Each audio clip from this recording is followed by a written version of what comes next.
Alors vous rappelez qu'il y a maintenant 4 dimanches, on a regardé le thème du royaume de Dieu, puis on était rendu au livre de Deutéronome. Et ce que nous avons essayé de faire jusqu'à présent, c'est de voir que le thème du royaume de Dieu, c'est un thème qui se déroule à travers toute la Bible. Et nous sommes rendus au livre qui suit celui du Deutéronome, c'est celui de l'entrée en Canaan. Alors c'est le livre de Josué.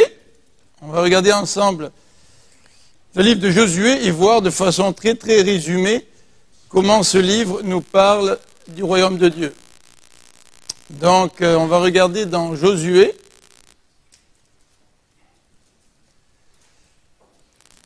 Voilà.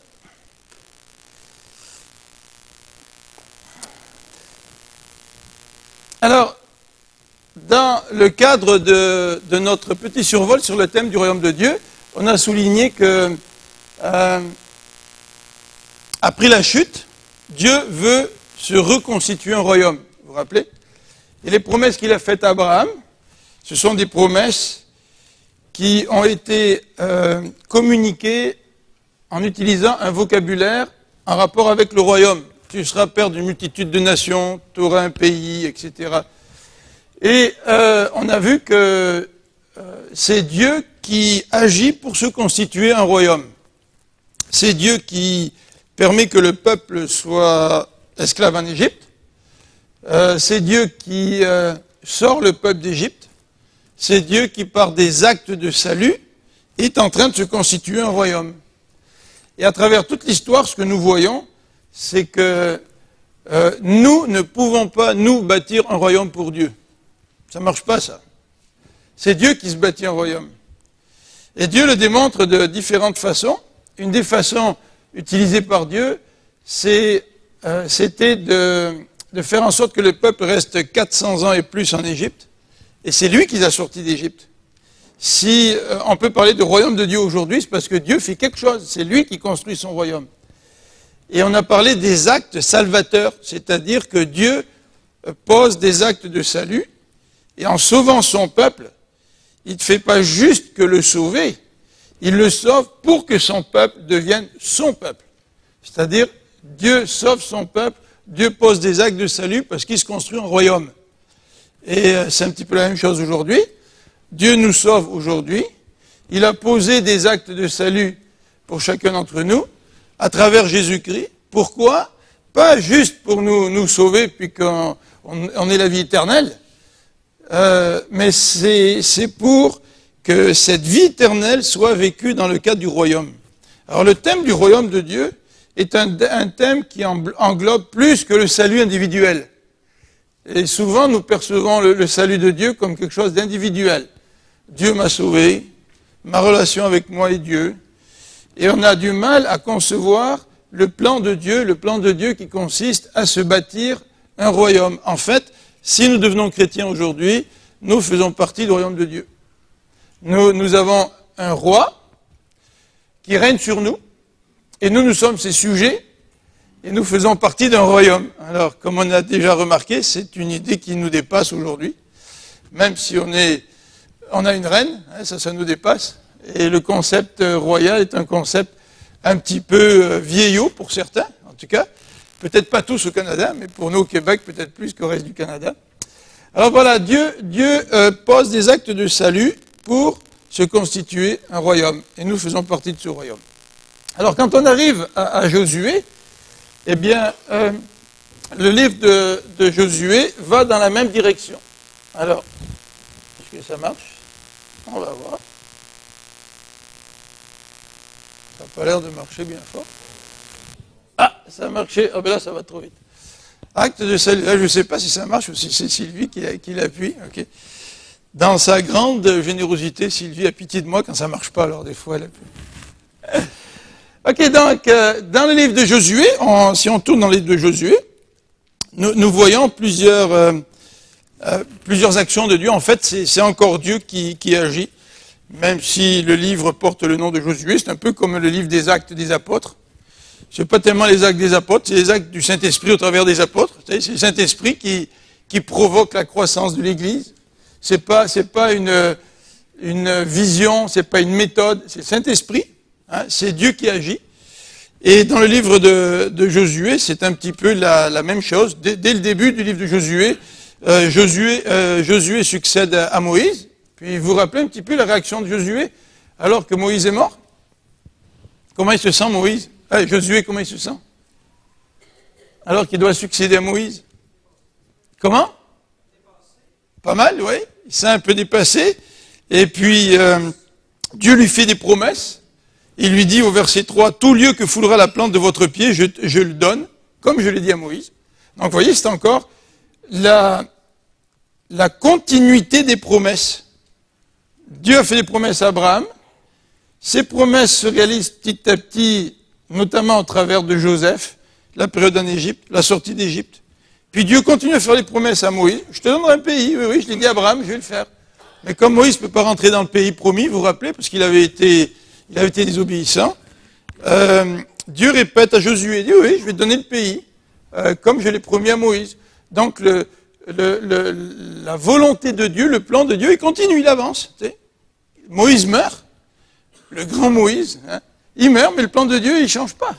Il continue, il va se réaliser, il va se concrétiser. Et regardez au verset 5, qu'est-ce qu'il dit à notre ami Josué? Est-ce que quelqu'un veut lire pour nous? Verset 5. Nul ne tiendra devant toi tous les jours de ta vie. Je suis avec toi, comme je l'ai été avec Moïse. Je ne te délaisserai pas, je ne t'abandonnerai pas. Voilà, puis le verset 6 et verset 7, ils débutent tous les deux avec un verbe. Fortifie-toi et prends courage. Hein? Donc, le plan de Dieu va s'accomplir. Et Dieu est en train de révéler petit à petit son royaume. Pourquoi? Pas parce que les hommes sont des êtres exceptionnels, absolument pas. Josué, même s'il avait été avec Moïse pendant plus de 40 ans, on aurait pu dire, le gars, il est prêt pour le leadership. Tu sais. Souvent, quand on parle de leadership, on sait que les jeunes ont hâte d'assumer le leadership.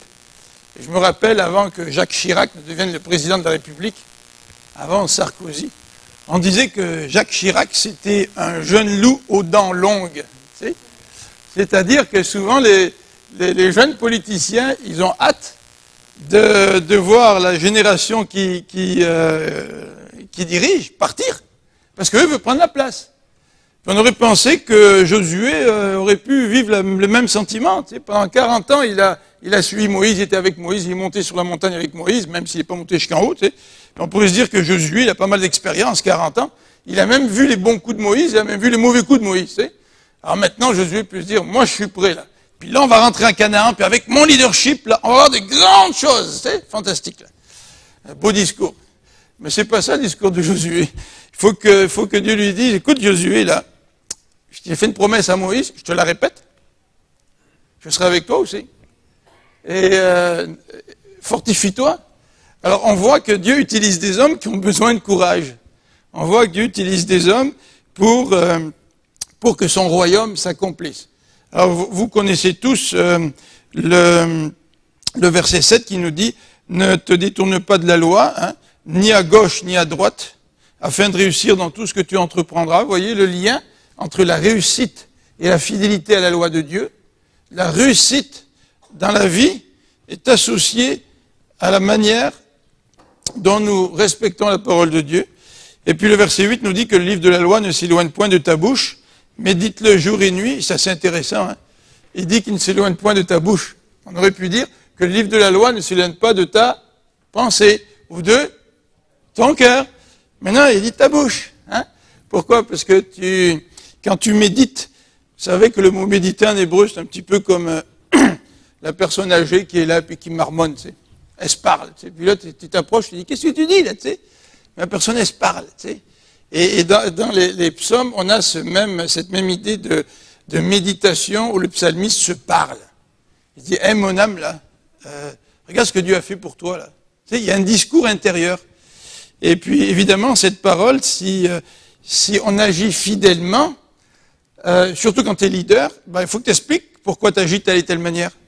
Tu agis en fonction de la parole.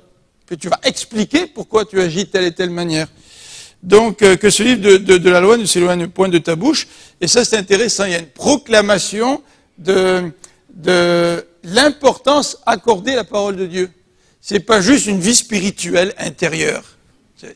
Moi, quand j'étais à l'école biblique à Nogent-sur-Marne, on parlait souvent d'une ancienne directrice, la fille du fondateur. Vous savez, à l'époque, il y avait, dans les années, je sais pas moi, 1900 et quelques, on était assez, comment dirais-je, strict sur la manière de se comporter. Alors elle disait, cette madame, il faut cultiver le rire intérieur. C'est le fun, ça, tu sais. Alors je regarde Vincent, il a l'air tout sérieux, mais à l'intérieur, je ris, tu sais. Cultiver le rire intérieur. Vous savez, il y avait des bonnes manières à l'époque. Bon. C'est vrai qu'aujourd'hui, on éclate de rire pour pas grand-chose, et puis c'est des éclats de rire. Tu sais. Mais de l'autre côté, la parole de Dieu, c'est pas quelque chose qu'on doit cultiver à l'intérieur, ça que ça se voit. À un moment donné, ça doit sortir en quelque part. Et ici, l'auteur encourage Josué à ce que le livre de la loi ne s'éloigne point de sa bouche. Quand tu parles, quelque chose qui sort. Hein? Ok. Donc, il finit au verset 9 en disant, ne t'ai-je pas donné cet ordre, fortifie-toi et prends courage. Ne t'effraie point et ne t'épouvante point, car l'Éternel ton Dieu est avec toi dans tout ce que tu entreprendras. Alors, vas-y, fantastique, le thème du royaume de Dieu va se développer à travers Josué, à travers ce qu'il va entreprendre. Qu'est-ce qu'on voit au tableau? Ce qui ressort, c'est pas nécessairement les actes de Josué. Ce qui ressort, c'est les actes de Dieu. Alors, on va regarder quelques actes de Dieu, notamment le chapitre 3. Alors, le chapitre 3, versets 7 à 13. Alors là, je vais demander à quelqu'un de nous lire ça.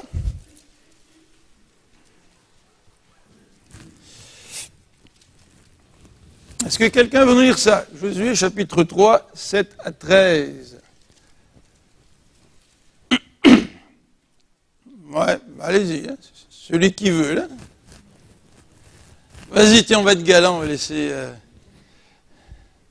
dit à Josué, aujourd'hui, je commencerai à t'élever aux yeux de tout Israël, afin qu'ils sachent que je serai avec toi, comme j'ai été avec Moïse. Tu donneras cet ordre aux sacrificateurs qui portent l'arche de l'alliance. Lorsque vous arriverez au bord des eaux du Jourdain, vous arrêterez dans le Jourdain. Josué dit aux enfants d'Israël, approchez et écoutez les paroles de l'Éternel votre Dieu. Josué dit, si vous reconnaîtrez que le Dieu vivant est au milieu de vous, et qu'il chassera devant vous les Cananéens, les Étiens, les Éviens, les Phéréziens, les Girgasiens, les Amoréens et les Jébusiens. Ah, t'as passé un bon petit test de lecture, c'est bon. Voici l'arche de l'alliance du Seigneur de toute la terre va passer devant vous dans le Jourdain. Maintenant, prenez 12 hommes parmi les tribus d'Israël, un homme de chaque tribu. Et dès que les sacrificateurs qui portent l'arche de l'Éternel, le Seigneur de toute la terre, poseront la plante des fruits dans les eaux du Jourdain, les eaux du Jourdain seront coupées, les eaux qui descendent d'en haut s'arrêteront en un monceau. Alors, qu'est-ce qui se passe ici? En quoi cet événement est-il important?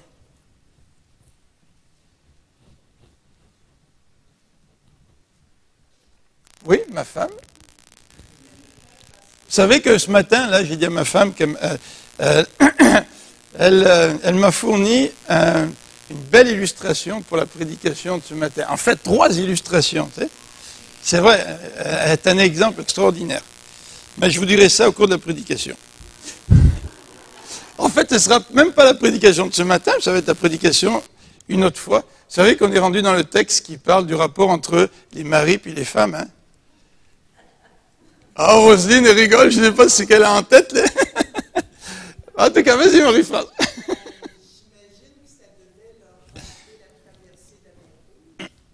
Alors, à quel moment la traversée de la mer Rouge a-t-elle eu lieu? Tout de suite après l'Exode. Donc c'est un moment crucial. Hein? Alors que le peuple, il sort de l'esclavage. Et là, à quel moment a lieu cette répétition-là? C'est juste avant de rentrer en Canaan. C'est un moment crucial aussi. C'est un moment crucial. Là. Au début du récit là, de l'invasion. Et la traversée de la mer Rouge, c'est au début du récit de de cette libération qui vient de s'effectuer, là, tu sais. Donc, qu'est-ce que ça veut dire, ça? Qu'est-ce que Dieu a fait à chaque fois dans ces deux événements-là? Il a divisé la mer en deux, puis ils sont passés à sec. Dans le cas de l'Égypte, les Égyptiens qui ont couru après, ils ont péri noyés. Et ici, il n'y a pas eu d'ennemis qui leur couraient après. Mais la signification, il y a un sens un peu similaire, là. C'est quoi le sens? Regardez ce qui est écrit à l'écran. Oui, puis bon, il y a cette idée de protection à la sortie de l'Égypte, parce que l'armée était derrière, mais il y a cette idée aussi de Dieu qui sauve, hein, qui délivre, et c'est un Dieu qui agit par des actes surnaturels, et c'est lui qui est le moteur là, de tout ce qui se passe. C'est lui qui va sortir le peuple d'Égypte. C'est lui qui va être avec eux. C'est lui qui va le conduire. C'est lui qui va le conduire pour l'invasion de Canaan. Donc, encore une fois, au tout début là, du livre de Josué, on est devant une nouvelle période, un nouveau défi. Dieu pose un acte de salut pour montrer que c'est lui qui dirige, que c'est lui qui est au contrôle, c'est lui qui est aux commandes. C'est lui qui se construit un peuple. Alors, il y a toute une perception de la vie chrétienne, une perception de la responsabilité de l'homme qui change quand on sait que c'est Dieu qui est au contrôle et que c'est Dieu qui se construit un royaume. Et ça va être un thème qui va se répéter à travers toute la Bible. Regardez au verset 9, alors que Josué parle, Josué dit « Écoutez les paroles de l'Éternel ». Voilà ce que dit l'Éternel. C'est Dieu qui est au milieu de vous, qui va chasser ces peuples étrangers, là, ces idolâtres. C'est Dieu qui va agir. Alors Dieu donne une promesse, et pour illustrer la promesse, qu'est-ce qu'il fait? Il pose un acte, il répète le miracle de la traversée de la mer Rouge, il le répète en ce qui a trait au Jourdain. Et vous vous rappelez ce qu'ils ont demandé? Dieu a demandé à ce que, lorsqu'ils ont traversé le Jourdain, que chaque tribu mette quoi? Une pierre pour faire quoi? Un autel, hein, pour se rappeler. Se rappeler de quoi? Juste d'un miracle comme ça, là? Non, c'est que derrière le miracle, c'est quoi? C'est que Dieu est parmi nous, puis c'est lui qui guide, c'est lui qui conduit. C'est pas juste un miracle, là, un miracle magique, là, où dans la vie chrétienne, on pense souvent à des miracles comme ça, là. Dieu, tu sors ta baguette magique, puis tu me guéris, ou tu me trouves un travail, ou tu règles mon problème avec mon mari, ou avec mes enfants, puis c'est tout. Puis ce qui nous intéresse, c'est que le problème soit réglé, là, tu sais. Mais c'est bien plus que ça. Quand Dieu agit, c'est bien plus que cela qu'il veut nous montrer. Alors, en fait, est-ce que vraiment le peuple avait besoin que Dieu sépare le Jourdain en deux? Bon, c'est sûr, ça facilite l'affaire, là, tu sais. En fait, le Jourdain n'était pas aussi gros que la mer, là, tu sais. Il n'y avait pas les ennemis derrière, là. Alors Dieu, ce qu'il a voulu faire, c'est montrer que c'est lui qui est aux commandes, c'est lui qui agit, c'est à travers lui que la promesse de se constituer un peuple, un royaume, c'est à travers lui que ça va arriver, ça. Alors donc, voilà pour ce passage. Regardez le verset 16 du même passage. Le verset 16 nous dit à toute fin, le peuple passa vis-à-vis de Jéricho. Alors là encore, vous connaissez l'histoire de Jéricho. Qu'est-ce qui se passe à Jéricho? Hein? La Michel a fait ça. Je sais pas, elle a peut-être envie de... Youhou! Alors ils ont fait, ça veut dire quoi ça, Michel, là?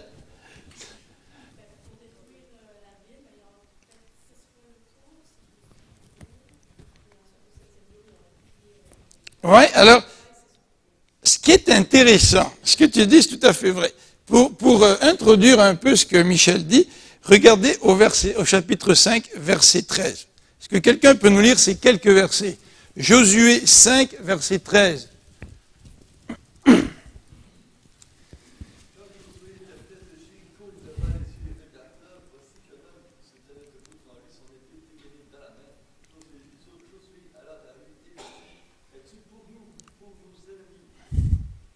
Continue là, jusqu'à la fin du verset 15.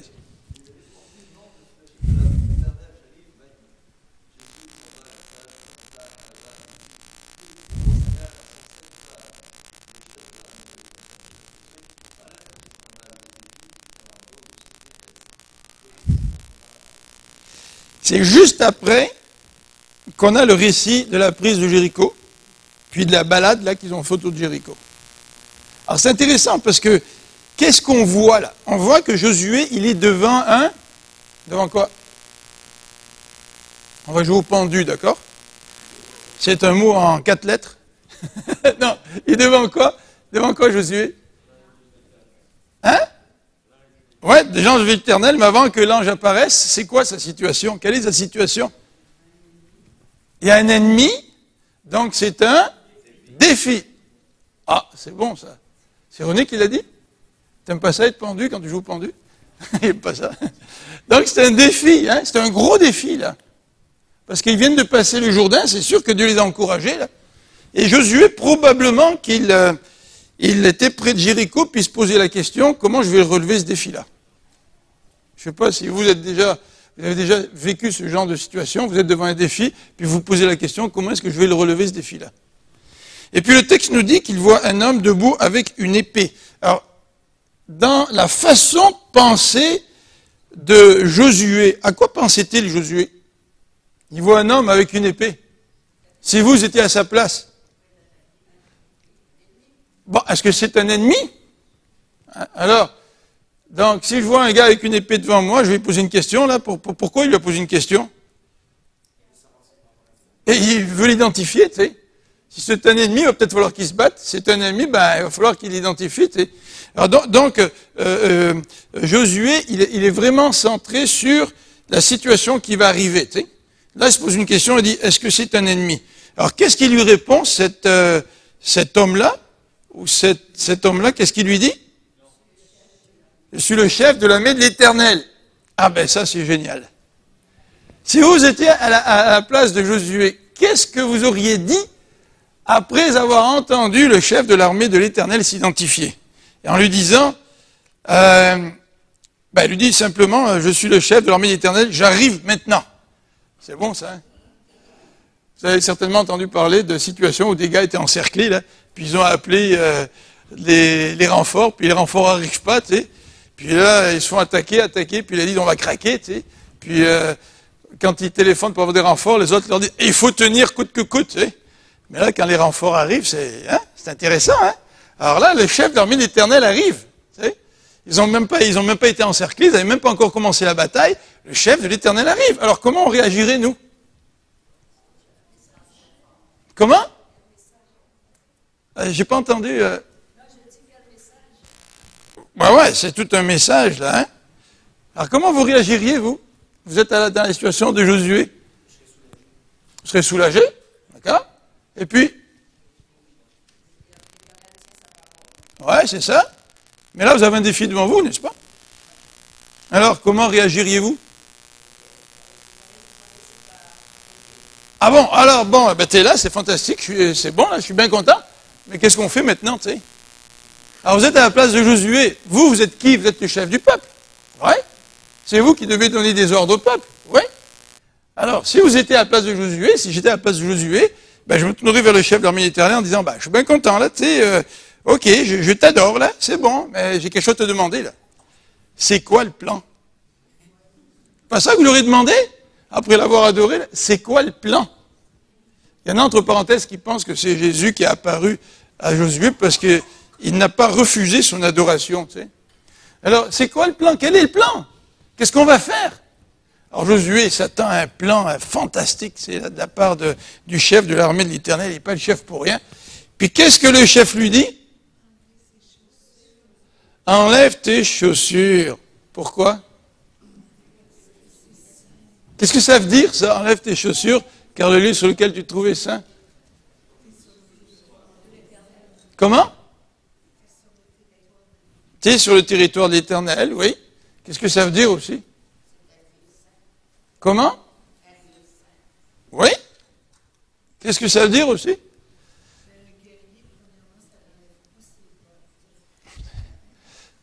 Moi, je ne sais pas, à l'époque, ils avaient des bottes, là. Marie-France dit, c'est peut-être une question d'humilité. Pourquoi il lui dit ça? Comment? Oui, puis devant Dieu, qu'est-ce qui est important? Ouais, devant Dieu, c'est ce qui est plus important, c'est notre relation face à lui que nécessairement le plan d'action pour prendre Jéricho. C'est vrai? Et puis ce qui est plus important, c'est que Josué reconnaisse que Dieu est un Dieu saint. Ça, c'est plus important. Vous savez, quand nous, on a une difficulté dans notre vie, qu'est-ce qu'on veut? On veut la solution. Alors, Seigneur, j'ai un problème, donne-moi la solution. Puis, Seigneur, quand tu ne me donnes pas la solution, ben, je suis déçu. Ça, c'est pas pire. Parce que des fois, on est en colère. Vrai? Parce qu'on se dit, Dieu ne nous a pas aidés. Mais ici, Dieu lui dit, d'abord, enlève tes chaussures. Et puis, il a rencontré le chef de l'armée de l'Éternel. Puis, il n'y a pas d'autres détails. C'est comme si le plan n'est pas important. C'est comme si le plan viendra plus tard. C'est comme si le plan vient en deuxième. Et là encore, qu'est-ce qu'on voit? Qu'est-ce qu'on voit? C'est la centralité de Dieu. Dans toute l'histoire d'Israël, c'est la centralité de la personne de Dieu qui est importante. C'est lui qui agit.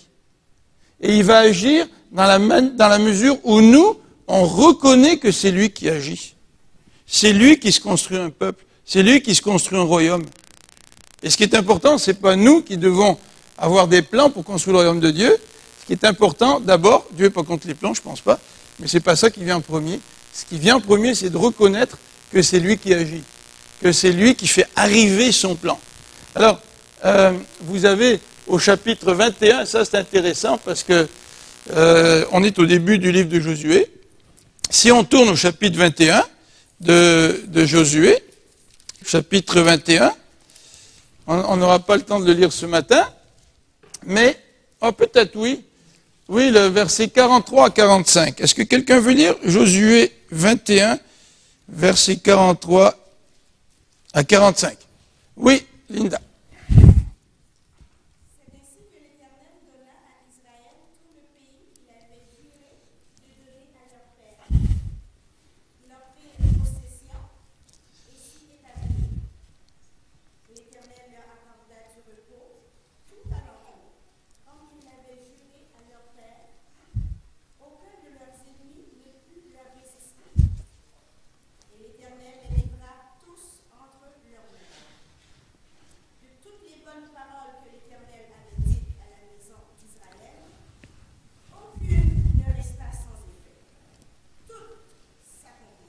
C'est intéressant, hein? On voit ici un sorte de résumé, de constat que Dieu a accompli ses promesses. Et les promesses qu'il avait jurées au Père. Il y a un lien entre ce que Dieu a dit à Abraham, et même avant Abraham, puisqu'il a dit à Adam et Ève, là, de ta descendance va sortir quelqu'un qui va écraser la tête du serpent, vous vous rappelez, là? Mais il y a un lien plus précisément avec les promesses faites avec Abraham. Et l'Éternel agit, c'est lui qui donne du repos, c'est lui qui livre les ennemis entre les mains du peuple, c'est lui qui agit. Alors, ce qu'on voit à travers toute l'histoire d'Israël, puis on va le voir de plus en plus alors qu'on avance, c'est que malgré l'infidélité du peuple, malgré le fait que le royaume va s'établir, un royaume terrestre, c'est pas vraiment celui-là qui est dans le plan de Dieu. Et en fait, toutes les tentatives humaines échouent. Et l'histoire de l'Ancien Testament, c'est l'échec des tentatives humaines. Mais l'histoire de l'Ancien Testament, c'est la réussite de l'accomplissement du plan de Dieu, malgré les échecs des êtres humains. Il y a quelque chose de très réconfortant là-dedans, hein, que Dieu accomplit ses plans malgré nous, malgré nos erreurs, malgré notre péché, malgré nos limitations. Le plan de Dieu s'accomplit. Donc pour moi, ce qui est important, c'est de rester le plus possible dans le plan de Dieu. Et je sais que même si je faillis, même si je tombe, Dieu va tout de même accomplir son plan. Alors c'est la raison pour laquelle vous avez au chapitre 24 maintenant de Josué, le renouvellement de l'alliance. Voyez-vous, chapitre 24, Josué va renouveler l'alliance. Vous vous rappelez le concept d'alliance? Ça se réfère à quoi, le concept d'alliance? Ça se réfère à quoi, le concept d'alliance dans l'Ancien Testament? Oui, la promesse a été faite à Abraham, oui. Puis, plus tard, Moïse, oui, puis plus tard. Qui faisait des alliances dans le monde du Proche-Orient? C'était les rois. Les rois faisaient alliance avec les peuples vaincus. Tu sais? Alors le peuple vaincu reconnaissait l'autorité du roi vainqueur et se soumettait à lui. Donc dans le concept d'alliance, il y a cette idée de Dieu qui s'engage envers son peuple. Mais aussi dans le concept d'alliance, la reconnaissance du peuple que Dieu est son roi. Et c'est pour ça qu'à la fin du livre de Josué, vous avez cette répétition de l'alliance qui est faite, le renouvellement de l'alliance qui est faite, parce que Josué veut véritablement que le peuple soit fidèle envers son Dieu. Alors vous avez au chapitre 24, versets 2 à 13, qu'on ne lira pas, vous avez une répétition des actes salvateurs de Dieu. Qu'est-ce que Dieu a fait? Regardez au verset 2, il est allusion à Abraham, il fait allusion à Abraham, à Térak, son père. Il a pris Abraham, Dieu. Encore une fois, c'est Dieu qui agit. Et on répète l'histoire pour que le peuple se situe toujours dans la bonne perspective avec Dieu, qui est une perspective d'alliance, qui est une perspective de royaume que Dieu veut établir. Continuellement, c'est répété, ça à travers tout l'Ancien Testament. Et dans le Nouveau aussi. Vous savez, dans le Nouveau aussi. Alors, vous avez donc, à partir du verset 5, l'histoire de Moïse et Aaron, qui est résumée. Puis après, à partir du verset 8, le passage dans le désert. Et ça va jusqu'au verset 13. Alors que Dieu est intervenu pour leur donner le pays. Alors, vous voyez, les actes de Dieu reviennent. Et suite aux actes de Dieu, qu'est-ce que le texte nous présente? Ensuite, au verset 14 à 27, les exigences. Les exigences de Dieu. Si Dieu a fait alliance avec moi, moi je rentre dans une alliance, et maintenant je vis pour plaire à Dieu. Et une façon de plaire à Dieu, dans le texte que nous avons, une façon de répondre à l'alliance, c'est par l'obéissance. Alors si le peuple obéit, il reste dans l'alliance. Si le peuple désobéit, il brise l'alliance. Mais malgré cela, malgré la désobéissance du peuple, on va voir que Dieu accomplit toujours son plan qui consiste à se bâtir un royaume. Et nous faisons partie de cette histoire-là. Et un jour, lorsque le Seigneur va revenir, nous serons pour toujours incorporés dans son royaume. Nous le sommes déjà. Nous faisons déjà partie du royaume de Dieu, de sa famille. C'est une autre image de la famille pour exprimer l'idée du royaume. Mais nous allons connaître ce royaume d'une façon parfaite. Et pour l'éternité, nous allons louer Dieu, notre roi des rois, avec lui en sa présence dans le royaume divin. C'est ça le plan de Dieu. Tu sais. Mais la question qu'il faut se poser, c'est comment ce plan se reflète dans ma vie de tous les jours. Grande question. Robert? Juste une petite question. En fait, quelque chose qui me trouble, et c'est le fait que lorsque Jésus est venu, il a annoncé le royaume comme une bonne nouvelle. Donc, dans quel sens est-ce que le royaume existait déjà, si lorsque Jésus est venu, il annonçait quelque chose comme une bonne nouvelle?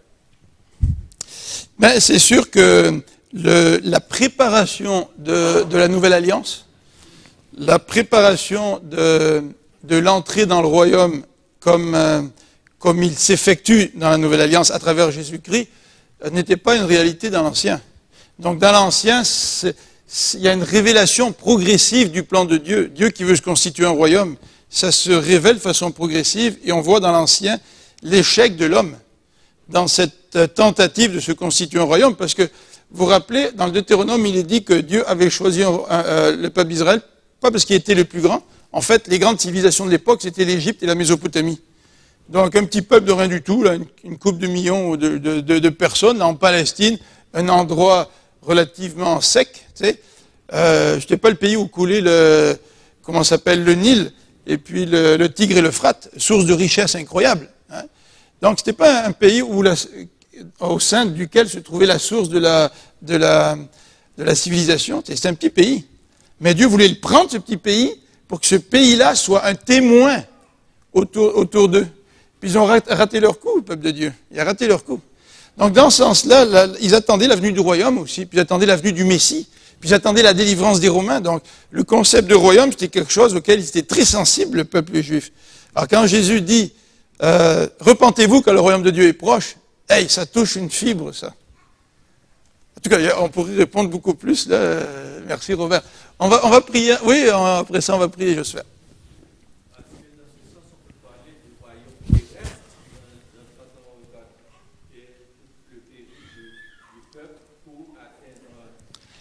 Ben, on peut parler de la manifestation terrestre du royaume de Dieu, ça oui. Puis la manifestation terrestre du royaume de Dieu, c'est fait d'une certaine manière dans l'Ancien Testament. Et aujourd'hui, qui manifeste la réalité du royaume de Dieu sur la terre? C'est qui? C'est l'Église. Alors l'Église n'est pas parfaite. Le Seigneur, il veut rendre son Église pure et sans tache pour la présenter devant Dieu. Là. Mais l'Église, elle est un outil essentiel dans le plan de Dieu, parce que l'Église, aujourd'hui, c'est la manifestation du royaume de Dieu sur la terre. T'enlèves l'Église, là, t'as plus la présence de Dieu sur la terre comme c'est le cas au travers de l'Église. La présence de l'Église est essentielle dans le plan de Dieu. On va prier ?